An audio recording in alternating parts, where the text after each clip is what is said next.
हाय दोस्तों, आज हम बात करने वाले हैं एक ऐसी फिल्म के बारे में जिसने सिर्फ एक कहानी नहीं बल्कि एक आंदोलन क्रिएट कर दिया था, कांतारा। और अब चैप्टर 1 के रिलीज के बाद एक नया हंगामा शुरू हो गया है, film mafia versus Rishabh Shetty. मतलब सोचो, एक डायरेक्टर एक्टर जो अपनी कल्चर, अपनी रूट्स को स्क्रीन पर ले आता है और वो भी बिना किसी बॉलीवुड का सपोर्ट लिए। और फिल्म माफिया को दोस्तों ये बात हजम नहीं हुई। तो चलिए डिटेल में समझते हैं कि film mafia actually Rishabh Shetty के अगेंस्ट क्यों है और कांतारा के सक्सेस ने उनके सिस्टम पर क्या धमाका किया है। सबसे पहले लेट्स गो बैक टू 2022।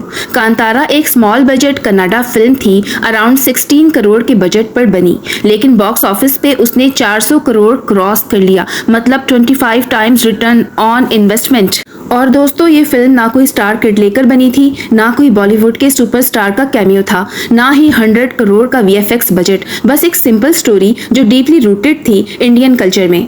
देखो, एक तरफ ब्रह्मास्त्र जैसे बड़ी फिल्म्स के लिए हाइप बनाई गई, करोड़ों का प्रमोशंस हुआ, बड़े एक्टर्स, सॉन्ग्स, लेकिन ऑडियंस ने कांतारा को ज्यादा पसंद किया। क्यों? क्योंकि उसमें असली इमोशन था, असली इंडिया था। और जब पब्लिक ने फिल्म को इतना प्यार दिया तो फिल्म माफिया के अंदर से आवाज आने लगी, ये कैसे हो गया? हम तो इतना पैसा खर्च करते हैं, हमारे पास बड़े स्टार्स हैं, फिर भी एक रीजनल फिल्म हमसे आगे कैसे निकल गई? अब दोस्तों ये फिल्म माफिया होता क्या है, बहुत सिंपल अल्फाज में समझाऊं। इंडस्ट्री में कुछ बड़े प्रोड्यूसर्स, कुछ बड़े बैनर्स और उनके साथ जुड़े मीडिया हाउसेस ये डिसाइड करते हैं कि कौन सी फिल्म को ज्यादा स्क्रीन्स मिलेंगी, कौन सी फिल्म को प्रमोशंस मिलेगा, कौन सी फिल्म को अवार्ड मिलेगा। फिर अगर आप उनके सिस्टम में फिट हो जाते हो, मतलब स्टार किड्स को लॉन्च करो, उनके एक्टर्स के साथ काम करो और उनका बिजनेस मॉडल फॉलो करो, तो आपको हर जगह सपोर्ट मिलेगा। लेकिन अगर आप अपने तरीके से काम करते हो तो समझो रोड ब्लॉक्स शुरू हो जाते हैं। ऋषभ शेट्टी ने ओपनली बोला था कि उनको स्टार किड्स या बॉलीवुड के ग्लैमर वाले सिस्टम में इंटरेस्ट नहीं है, उनका फोकस सिर्फ कंटेंट और कल्चर पर है। और यही बात उन्हें फिल्म माफिया के टारगेट लिस्ट में ले आई। सोचो एक बार, बड़ी फिल्म इंडस्ट्री, मतलब तो आप समझ गए होंगे, उसने हमेशा ये नैरेटिव बनाया कि सिर्फ हम ही पैन इंडिया स्टार्स बना सकते हैं, पर कांतारा ने वो इल्यूशन तोड़ दिया। जब एक Kannada actor director all India में सुपरस्टार बन गया तो फिल्म माफिया के लिए ये एक झटका था, क्योंकि उनके पास मोनोपोली थी नेशन वाइड सिनेमा पर, और अब वो मोनोपोली टूट रही है। दूसरा रीजन मीडिया कवरेज। जब पठान या ब्रह्मास्त्र रिलीज होती है तो हर चैनल, हर न्यूज पोर्टल दिन रात उनकी स्टोरीज चलाता है, लेकिन कांतारा के टाइम पे आपने नोटिस किया होगा उसकी सक्सेस को इनिशियली इग्नोर किया गया। क्यों? क्योंकि अगर ज्यादा हाइप देते तो उनका स्टार सिस्टम कमजोर पड़ जाता। तीसरा रीजन अवार्ड्स। कांतारा जैसी मूवीज को या तो इग्नोर कर दिया जाता है अवार्ड्स में, या फिर सिर्फ 1-2 कैटेगरी देकर चुप करा दिया जाता है, क्योंकि अगर असली कंटेंट को अवार्ड मिलेगा तो नेपोटिज्म और स्टार सिस्टम एक्सपोज हो जाएगा। अब बात करते हैं चैप्टर 1 की, जो स्केल पे बना है वो और भी बड़ा है। मतलब इमेजिन करो एक मिथोलॉजिकल हिस्टोरिकल बैकड्रॉप और उसमें ऋषभ शेट्टी का स्टोरी टेलिंग। ऑडियंस के लिए ये एक एक्सपीरियंस है, लेकिन फिल्म माफिया के लिए एक और हेडेक।